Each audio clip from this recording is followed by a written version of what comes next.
Most people fail at protecting themselves because they don't even realize when they're being manipulated.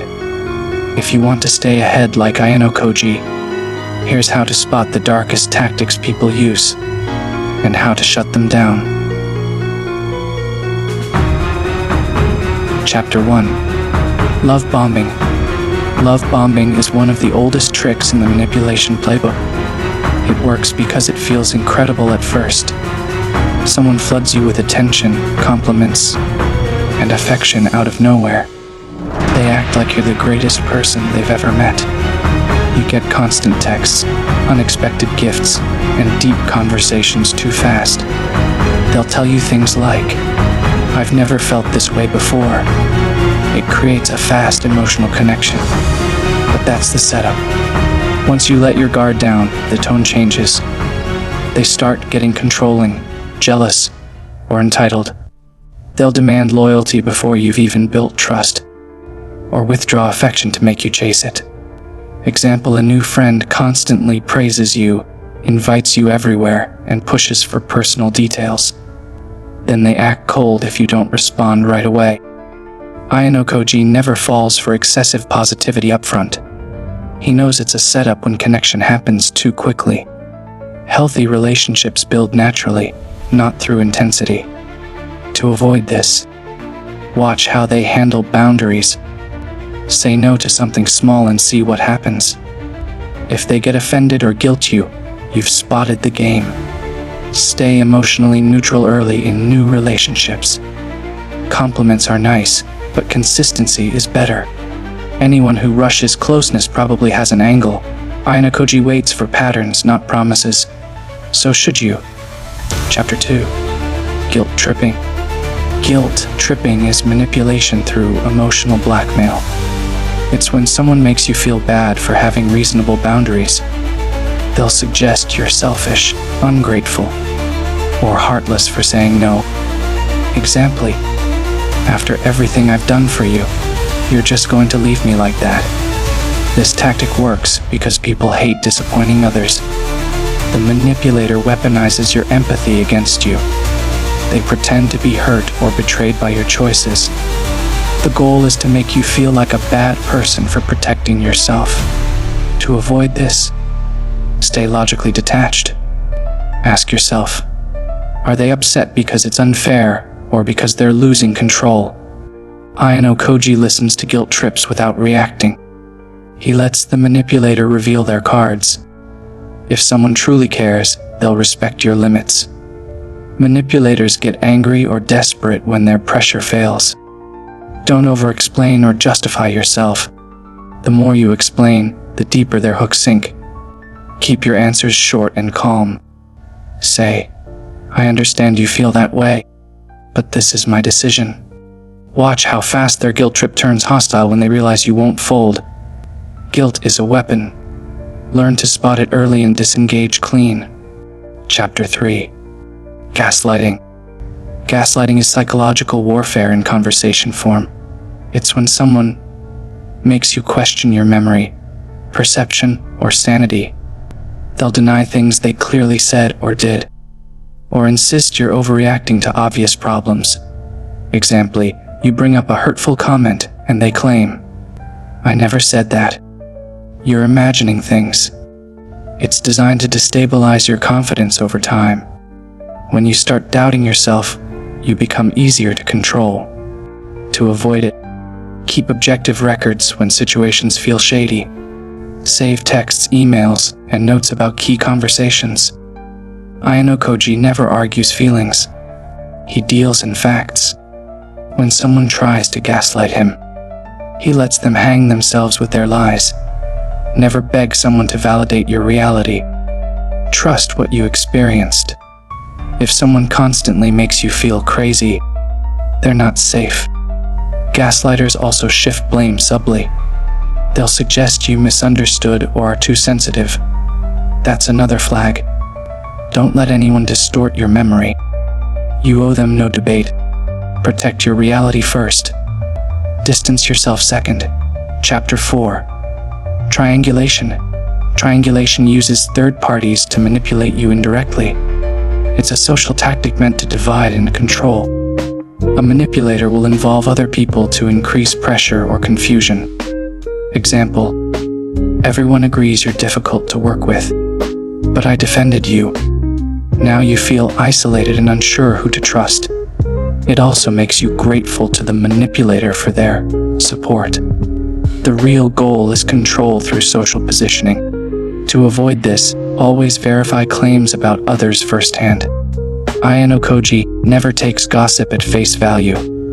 He cross-checks stories and reads behavior, not rumors. If someone tries to deliver messages on behalf of others, question the motive. Ask yourself, why are they telling me this, and what do they gain? Avoid reacting emotionally to second-hand drama. Direct communication destroys triangulation. Speak directly to the people involved. It shuts down the manipulator's advantage. Anyone trying to isolate you is playing a dirty game. Remember that. This tactic only works if you allow them to be your filter. Remove the filter. Get your own information. Chapter 5. Moving the goalposts. This tactic keeps you constantly chasing approval you'll never get. The manipulator keeps changing the standards of success or acceptance. You meet one demand, and they immediately raise the bar. Example: your boss praises you for hitting your target, then says, "Now let's see if you can double it." The goal is to keep you in a constant state of insecurity and hustle. It forces you to seek their validation endlessly. To avoid this, define your own success criteria. Recognize when someone's expectations become unreasonable. Ayanokoji refuses to let other people control his standards. He evaluates requests based on whether they're fair, not whether they please others. When the goalposts move, calmly point it out. Say, "This wasn't the agreement, and I'm not chasing shifting expectations." Most manipulators back off when they realize you won't play along. This tactic only works when you crave their approval. Detach from that need. Stay firm on your boundaries. Chapter 6. Playing the victim. Some people weaponize pity to dodge accountability. When caught or confronted, they instantly paint themselves as the victim. Example: they get exposed lying, then start sobbing about their difficult life. The aim is to distract you with guilt and avoid consequences. It's a clever emotional hijack. To avoid this, stay focused on the issue. Acknowledge their feelings without changing the topic. Say, "I'm sorry for what you're dealing with, but this behavior still isn't okay." Ayanokoji stays emotionally detached in these moments. He won't let a pity play erase the facts. You're allowed to care, but you're not required to accept mistreatment. Manipulators rely on your compassion to escape accountability. Recognize when emotions are being used as shields. Hold people accountable kindly but firmly. Never reward victim theatrics with forgiveness they haven't earned. Facts first, emotions later. Chapter 7. Silent treatment. The silent treatment isn't about needing space. It's a control tactic. When someone deliberately ignores you to punish or manipulate you, that's a red flag. It triggers anxiety and forces you to chase them for closure. Example: you disagree with someone and they ghost you for days, then act like nothing happened when they reappear. To avoid this, resist the urge to chase. Ayanokoji knows attention is leverage. The more you pursue someone giving you the silent treatment, the more control you hand over. Respond to silence with silence. Let them sit in their own drama. When they realize you won't chase them, their power breaks. If they truly value you, they'll communicate. If not, you dodged a bullet. Don't reward immaturity. Control your own peace. Stay calm, stay distant. Chapter 8. Flattery with strings. Not every compliment is harmless. Manipulators love using praise as a trap. They flatter you, then attach a hidden obligation. Example: "You're the smartest person I know. Only you can fix this for me." It sounds good, but it's bait. The goal is to make you feel special, so you'll say yes to something you normally wouldn't. This tactic works because people crave approval. Once you feel validated, you naturally want to maintain that image. To avoid this, separate the compliment from the request. Ayanokoji never gets distracted by praise. He listens for what comes next. If someone flatters you right before asking a favor, recognize the setup. Ask yourself, would I agree to this without the compliment? If the answer's no, decline it.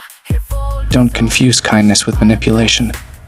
Sincere people give compliments without expecting anything back. Manipulators always have a string attached.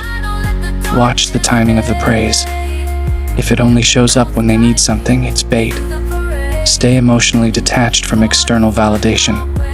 Your worth doesn't increase because someone says nice things. Ayanokoji knows approval is currency, and he never lets anyone buy his compliance. Chapter 9. False urgency. Pressure is one of a manipulator's favorite tools. They create fake deadlines and manufactured crises to make you decide fast. Example, you need to decide now, or this opportunity's gone forever. The goal is to short-circuit your logic and trigger impulse decisions. Under pressure, people get sloppy. Manipulators rely on this. To avoid it, slow the situation down. Ayanokoji never lets anyone dictate his decision speed. If someone insists you decide immediately, that's your first warning sign. Ask for time. If they panic when you do, they're hiding something. Real opportunities don't demand instant answers. Urgency without a legitimate reason is manipulation. Stay calm when people try to rush you. Take a breath. Separate emotion from logic. Most bad choices happen when you're reacting, not thinking. Ayanokoji knows time is a weapon. He controls the pace, and it rattles people. When you slow down in a rushed situation, you see the cracks. Most pressure tactics collapse the moment you refuse to play fast. Decide on your time, not theirs. Chapter 10. Divide and conquer. Divide and conquer is a classic group manipulation tactic. It works by creating tension between people who would be stronger united. The manipulator stirs up conflict, spreads rumors, and encourages distrust. Example at work, one coworker tells you one thing and tells another person the opposite. Now you're both irritated with each other instead of noticing the person pulling the strings. The goal is control through isolation. When people are divided, they're easier to manipulate individually. To avoid this, prioritize direct communication. Ayanokoji never lets other people control his narrative. He talks to the source. Go ask them directly. This immediately collapses the manipulator's plan. Most conflict is built on half-truths and assumptions. When you communicate openly, you expose the one causing problems. Divide and conquer only works if you let them be the middleman. Refuse that role. Stay neutral, fact-check information, and refuse to pick sides blindly. Ayanokoji always watches who benefits from the drama, and so should you. If someone's always in the middle of conflict, it's by design. Cut their influence. Unite people. And manipulators lose power. Final thoughts. The truth is, dark manipulation tactics surround you more than you realize. Most people walk straight into them because they don't know what to look for. The people who control the room aren't always loud. They're strategic. Ayanokoji isn't powerful because he's aggressive. He's powerful because he sees through the game before it starts. Now, you've got the same playbook. Love bombing, guilt tripping, gaslighting. You can spot them early. False urgency. Shut it down. Silent treatment. Don't chase. Divide and conquer. Expose it. Every tactic loses its edge the moment you name it out loud. Your job is to stay calm, detached and sharp. Watch how people behave when you stop reacting emotionally. Manipulators feed off your confusion. Clarity makes you dangerous. Set clear boundaries without guilt. Call out patterns without fear. Detach from approval, and you'll control every interaction. Remember, manipulation isn't about strength. It's about leverage. And leverage only works when you hand it over. From here on out, don't. Protect your peace, your time, and your focus. Ayanokoji wouldn't fall for these tactics, and neither will you. Be elite, stay elite.